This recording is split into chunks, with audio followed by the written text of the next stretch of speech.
ಪ್ರಿಯ ಪ್ರಿಯ ಪ್ರಿಯ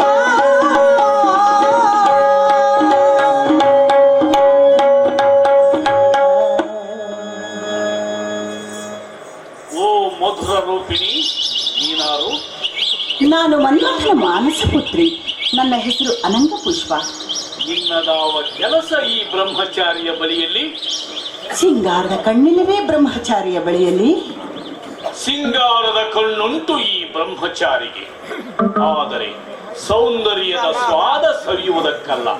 ಹಾಗಾದರೆ ಏತಕ್ಕೆ ಈ ಸಿಂಗಾರದ ಕಣ್ಣು? ಸೌಂದರ್ಯದಲ್ಲಿರುವ ಶಿವತ್ವವನ್ನು ಕಾಣುವುದಕ್ಕೆ. ಸೌಂದರ್ಯದಲ್ಲಿ ಶಿವತ್ವ ಉಂಟೆ? ಹಾಗೆ ನನ್ನ ಒಳದಲ್ಲಿ ನುಡಿಯುತ್ತಿದೆ. ಹಾಗಾದ್ರೆ ಈಗ ಏನನ್ನು ನುಡಿಯುತ್ತಿದೆ ನಿನ್ನ ಒಳ ಧ್ವನಿ? ಮನ್ಮಥನನ್ನು ಸೋಲಿಸೆಂದು. ನೀನು ಶಿವನೋ? ಶಿವನಾಗಿರದಿದ್ದರೂ ಸಂಕ್ಷಿಪ್ತ ಶಿವನು ಇದೆ ಮನ್ಮಥನ ಮಗಳೇ. ಅದು ನೋಡು, ನಿನಗೆ ಇಲ್ಲೆಲ್ಲಿಯೂ ಸ್ಥಳವಿಲ್ಲ, ನಿನಗಿಲ್ಲೆಲ್ಲಿಯೂ ಸ್ಥಳವಿಲ್ಲೆಂದು ಗೋಳಲ್ಲಾಡಿಸುತ್ತಿವೆ ಗಿಡ ಮರ ಬಳ್ಳಿಗಳು ಗಾಳಿಯಿಂದಲೇ. ಇಲ್ಲಿ ಬೀಸುವ ಗಾಳಿ ಕಾಮನ ಗಾಳಿಯಲ್ಲ, ವೈರಾಗ್ಯ ಉಸುರಿನ ಗಾಳಿ. ಓ ಅನಂಗ ಪುಷ್ಪ, ಓ ಎನ್ನ ತಂಗಿಯೇ, ಮಂಗಳಾಂಗಿ, ಹಿಂದಿರುಗು ಹಿಂದಿರುಗು.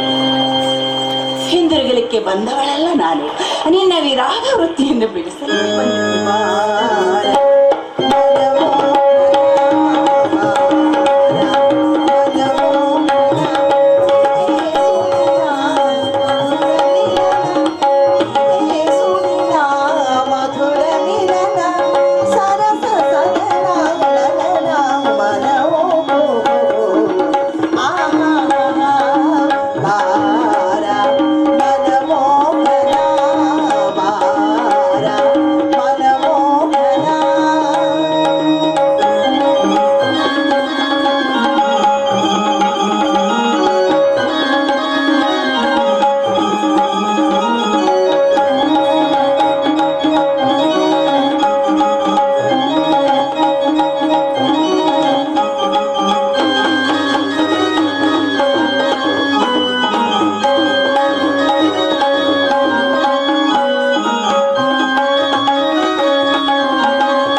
ಹಣ್ಣು ಹಣ್ಣಾಯಿತೆ.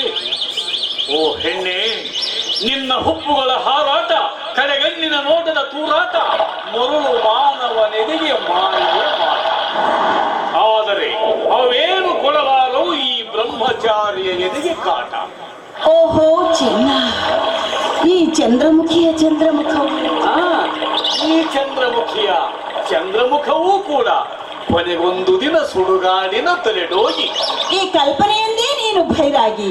ಓಹೋ ತರುಣ ಬ್ರಹ್ಮಚಾರಿ, ಹಕ್ಕಿ ಸಮುದ್ರವನ್ನು ಹಾರಬಲ್ಲದೆ ಹಕ್ಕಿಯಾಗಿ ಹಾರಿ ಬಂದು ವೈರಾಗ್ಯ ಬೆಟ್ಟದಳು ಕುಳಿತೆ. ಮನ್ಮಥನನ್ನು ಗೆದ್ದು ಸಮುದ್ರವನ್ನು ಹಾರುವ ಹನುಮಂತನಾಗಿ ಹಸ್ತಿನಾವತಿಗೆ ಹಿಂದಿರುಗಿ ಹೊರಡು ಹೊರಡು ಹೂದನಿಯ ಮಗಳೇ, ಹೊರಡು ಹೊರಡು. ಕಾಮನೊಡ್ಡುವ ಬಲೆಗೆ ಬೀಳದಿರುವರು ಅಪರೂಪ. ನೀನು ಮನ್ಮಥನ ಗೆದ್ದು ಮಹಾತ್ಮ ನೀನಾದೆ. ನಾನು ಕೇವಲ ಕಾಮಾರ್ಥ ಚಂಚಲ ಪ್ರಾಣಿ. ನೀನು ಚಿರಂಜೀವಿ.